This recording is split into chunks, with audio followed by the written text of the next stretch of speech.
Welcome in, everyone. 12:30 here on the East Coast. If you are just joining us, there is breaking news out of the Supreme Court to tell you about. They have just struck down President Biden's plan to wipe away $400 billion in student loan debt.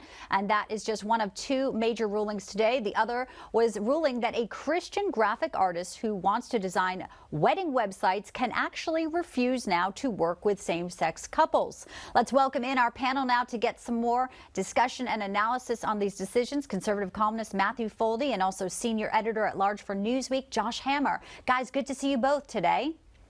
Happy Friday. Good to be with you.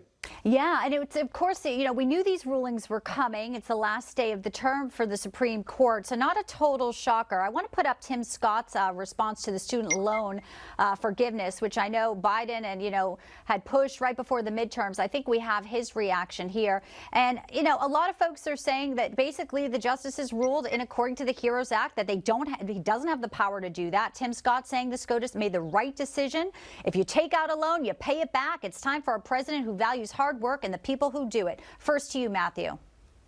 I mean, look, it's not just Tim Scott who's saying this, right? Justice Roberts actually cited none other than Nancy Pelosi in saying that the Biden administration didn't have the authority to do this, right? So this is actually, there's bipartisan agreement that the desire to bail out all of these student loans is unconstitutional.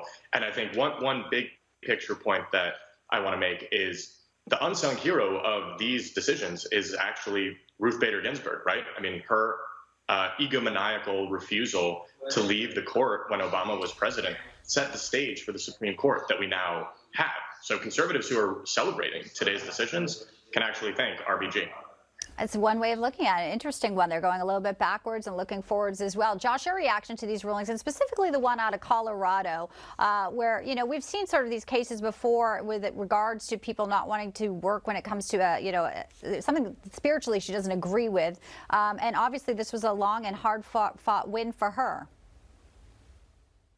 Yeah, so real quick on the student loan case, I mean, it's worth pointing out that this is not necessarily a question as to whether the federal government has the authority to do this. Rather, the opinion is about which branch of government gets to decide it. I mean, as the late Justice Antonin Scalia famously said so many years ago, Congress, when it writes statutes, does not hide elephants in mouse holes. So the court in recent years has referred to this as the major questions doctrine. So just a very proper separation of powers ruling. So that's definitely to be applauded. The Colorado case, though, I'm happy you flagged it. To me, that's actually the bigger case. That actually, alongside the affirmative action case, is really the case that I've been paying closest attention to this term.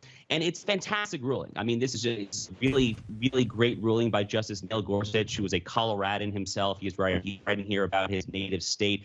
And it really, hopefully, once and for all, we will have a definitive First Amendment free speech ruling on this series of cases that many of us kind of half-jokingly refer to as the bake the damn cake bigot series of cases. So, famously 5 years ago in the Masterpiece Cake Shop case, also out of Colorado, and a 7-2 Anthony Kennedy opinion with kind of a muddled, mealy-mouthed, middle-of-the-road procedural mess. We finally have a substantive First Amendment ruling here. So let's see how much the left tries to fight back, but there's not a ton of wiggle room to do so. It's a really fantastic day for free speech and also for religious liberty in America.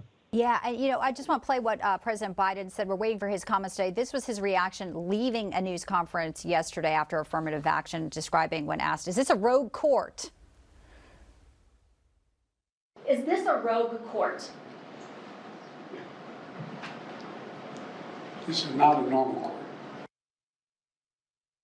Matthew, I mean, obviously that type of, reaction, probably not surprising that, he's also saying that he doesn't want affirmative action. This cannot be the final say. But it looks like it will be insofar as that decision. It also is saying that, you can talk about in your essay, you can talk about race, you can talk about, how you overcame challenges, obstacles, socioeconomic or whatnot.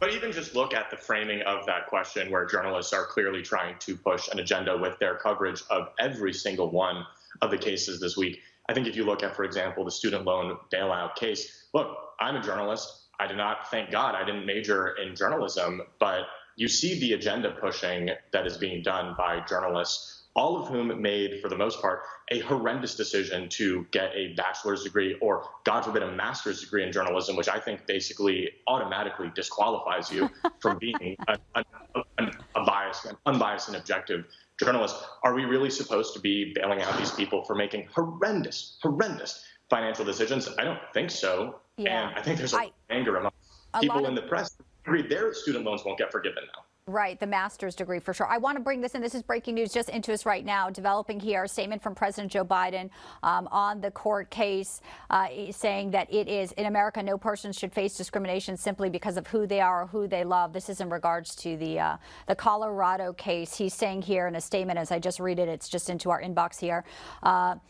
It basically undermines the basic truth, Biden says, and painfully it comes during Pride Month when millions of Americans across the country join together to celebrate the contributions, resilience, and strength of the LGBTQI+ community. While the court's decision only addresses expressive original designs, I'm deeply concerned, the president writes, that the decision could invite more discrimination against LGBTQI+ Americans.